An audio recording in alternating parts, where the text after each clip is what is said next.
Sa Raiden, hindi makapaniwala si Grid at sinasabi nito na maraming bagay ang nagbago.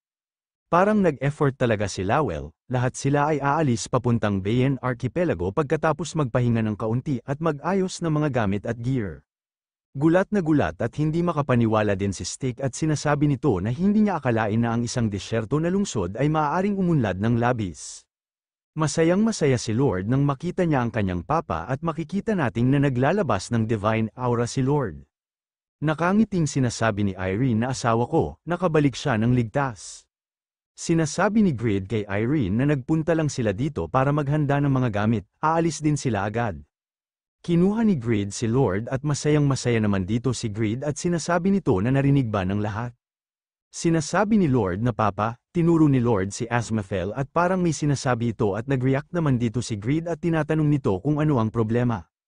Asmaphel, bakit tinawag siya ni Lord na papa? Ano ang ginagawa niya? Sinasabi ni Asmaphel na ito ay mali pang unawa. Panginoon ko, sinasabi ni Kazam na hindi niya akalain na maglalaro siya ng mga kalokohan sa mga matatanda.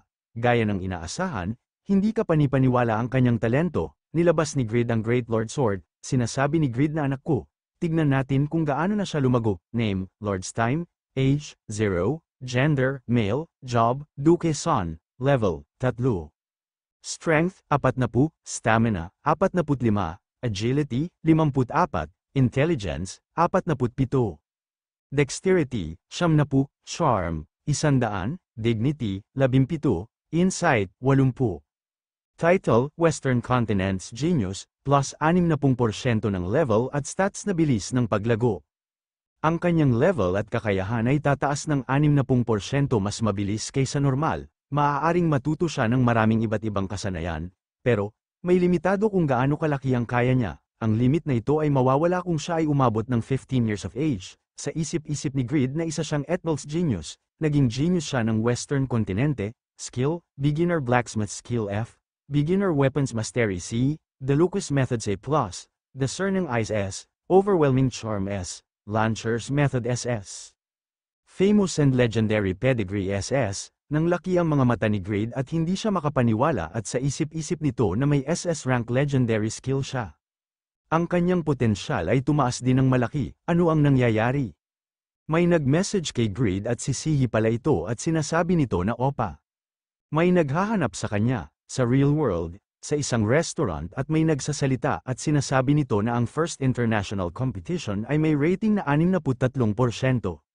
Madali nitong nalampasan ang mga manonood ng World Cup at Olympics. Mataas ang tingin nila sa SA Group sa potensyal ng internasyonal na kompetisyon. Dahil dito, handa silang mamuhunan ng naaayon. Sinasabi ng lalaki na nagpaplano sila na magbigay ng mga rewards na hindi may kukumpara sa nakaraang taon. Pero dahil hindi pa siya nagre-request na sumali, hinanap ka namin, gusto namin na imbitahan siya sa second international competition, Yoon Sang-min. SA Group Operating Director, naiinis naman at tinatanong ni Shin Young-woo kung gaano nila ito pinaghandaan. Sinasabi ng director na hindi tulad ng first tournament kung saan ibinaba nilang ang pera na inambag ng bawat bansa, ang plano nila para sa tournament na ito ay magbigay ng mga items sa top. Wala naman pakialam dito si Grid at sinasabi nito na sa tuwing gumagawa siya ng item, basura lang ang natatanggap niya, gaano man siya magdasal. Hindi siya naniniwalang bibigyan niya siya ng magandang bagay. Sinasabi ng director na bilang pagmas successor, makukuha niya ang mineral ng mga gods, adamantium. Depende sa bilang ng medals, maaari siya makakuha ng higit pa. Hindi makapaniwala si Shin Young-woo sa mga naririnig nito at gulat na gulat dito si Shin Young-woo at sa isip-isip nito na adamantium, ang ingredient ng Holy Light Armor. Parehong level ito ng Bloodstone, ang pagkakaiba lang ay wala ito ego o kamalayan. Isa ito sa pinakamahusay na mineral, maihahambing ito sa Pavranium.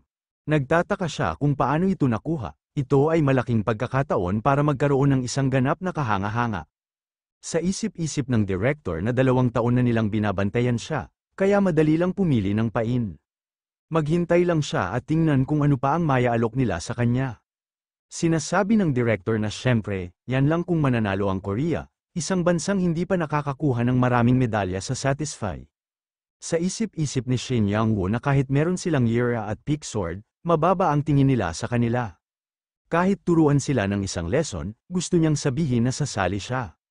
Naaalala ni Grid ang sinabi ni Lowell at sinasabi nito na Panginoon ko, noong nakaraang kompetisyon, nanalo siya ng 3 gintong medalya at ginawa niyang 3rd ang Korea. Sa madaling salita, mahalaga silang symbol ng international competition at isang paraan para sa publicity. May pupunta at para makita siya, para sa kanya, siya ay isang taong hindi maaaring balewalain. Makakuha ng mas maraming mula sa kanya hanggat maaari. Sinasabi ni Shin Yang-woo na bigyan ng Overgeared Guild ng karapatan na gumawa ng opening video. Gusto niyang i-promote ang guild, napatahimik naman dito si director at nang laki ang mga mata sa sinabi ni Shin Yang-woo. Sa isip-isip ng director na ang lokong ito, anong kalokohan ang hinihingi niya? Balak niyang gamitin ang opening hat na mapapanood ng bilyon-bilyong tao para sa isang guild promotion video. Masisiraan na siya ng bait, he's one of the highest rising stars in Satisfy, kaya hindi niya siya basta-basta matatanggihan. Sinasabi ng director na ang Overgeared ay isa pa rin sa pinakamataas na guild. Kailangan pa ba ng karagdagang marketing? Naalala ni Grid ang sinabi ni Lowell at sinasabi nito na Panginoon ko, sa larong ito, maraming pera ang ipinagpapalit. Ang halaga ng pera na maaaring kikitain ng isang kaharian ay nakakabighani. Kaya ang panghuling layunin ng Satisfy ay magbuo ng bansa. Ang core ng pagbuo ng isang bansa ay depende sa kung gaano maaaring panatilihin ang mga tao habang nagtitipon ng mga puwersa. Kaya naman dapat silang magpadala ng malakas na mensahe sa tournament na ito. Para makasigurado na walang maglalakas ng loob na kalabanin sila. Sinasabi ni Shin Yang-woo na ang panghuling layunin ng Overgeared ay hindi ang maging one of the best, kundi ang maging the best. Walang kapantay sa bawat sense ng salita, at may isa pa siyang kondisyon. Ito ay isang bagay na masisiyahan din ng SA Group. Kaya huwag siyang mag-alala, sa SA Group, kung susundin natin ang panukala ni Shin Yang-woo, kailangan nila ng ilang mga pagsasaayos. Ang original na opening video ay dapat ay magtitipon ng 7 rankers na kakatawan sa isang bansa sa isang grupo. Sinasabi ng nakadilaw na buhok na lalaki na gagamitin nila ang ilang CJ, na magpapakita ng ilang mga tema na may kaugnayan sa mga bansa, isang concert sa pinakamalaking rock band sa mundo. Ang mga plano ng marketing team ay kailangang itapon. Sinasabi ni Manager Choi na ngunit maraming problema sa orihinal na plano. Unang lilito ang France, habang ang USA, na naglagay sa unang torneo, ay mauuna. 3 gold medals lang ang nakuha ni Grid, kaya bumaba ang atensyon sa kanya. Sinasabi ng isang lalaki na pero hindi ba sobra na ang atensyon sa isang tao? Sumasalungat din ito sa aming intensyon na gawin itong isang pang-internasyonal na esport. Sumisigaw at sinasabi ng lalaki na sumasang-ayon siya. Sa 224 na participants, may 43 Overgeared members, maraming marites ang nagsasabi na susuporta sila kay Grid at Yura. Kung tatanggapin nila ang proposal na ito, lalaki lamang ang kontrobersya. Sinasabi ni Director Yoon na tutol din siya, pero may iba pang ang iminungkahi si Shin Yang-woo. Tingnan nila ang susunod na slide, sinasabi ng lalaki na totoo ba? Lalabas ba siya? Sinasabi ni Director Yoon na oo. Tinanong ni Yura si Shin Yang-woo, at tinanggap naman niya. Pero, sasali lang daw siya kung kasali si Shin Yang-woo. Sinasabi ni President Lim na so depende ang lahat sa pagbibigay sa kanya ng karapatan na mag-produce ng opening video. If so, kailangan bang pag-isipan? Dapat lang natin ibigay sa kanya. Halos garantisado ang resulta, gawin nila, isang nakakabighaning second international competition.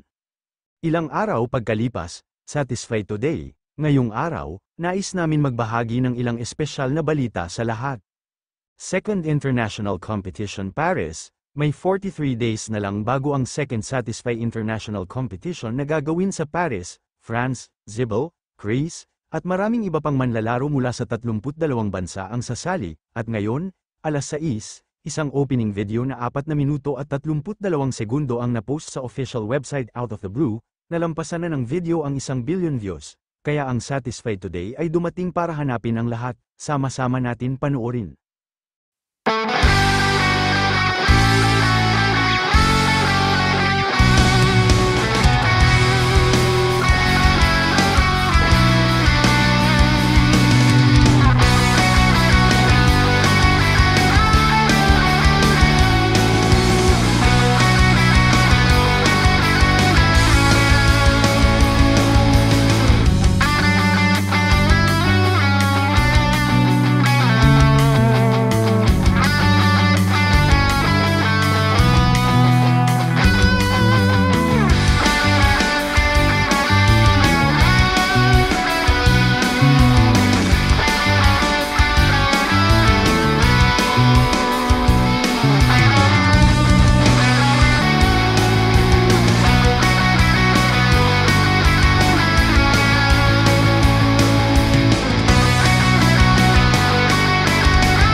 Nakikita nating na pinapanood ni Lowell ang video at sa isip-isip nito na ang intensyon ko ay i-drag ang pansin ng publiko kay Greed at sa Overgeared. Hindi niya akalain na tatawagan niya yung taong yun. As expected, hindi niya dapat iniwan sa kanya, ito rin ang humahadlang sa kanila sa panahon ng kompetisyon. Ang mga miyembro ng Overgeared ay dapat na manalo sa karamihan ng mga kategorya at tiyaking napagtanto ng ibang mga guild ang lakas ng Overgeared. Pero kung ang taong yan ay sasali, baka sumukulin sila sa PvP, Raid, Sieges, at iba pang sikat na category. Hindi niya ito nahulaan, ipaubaya na naman ang lahat kay Greed. Noon, natalo siya dahil wala siya sa perfect state, opisyal na trailer ng international competition. Ito yung part na nagpasabog sa excitement ng lahat.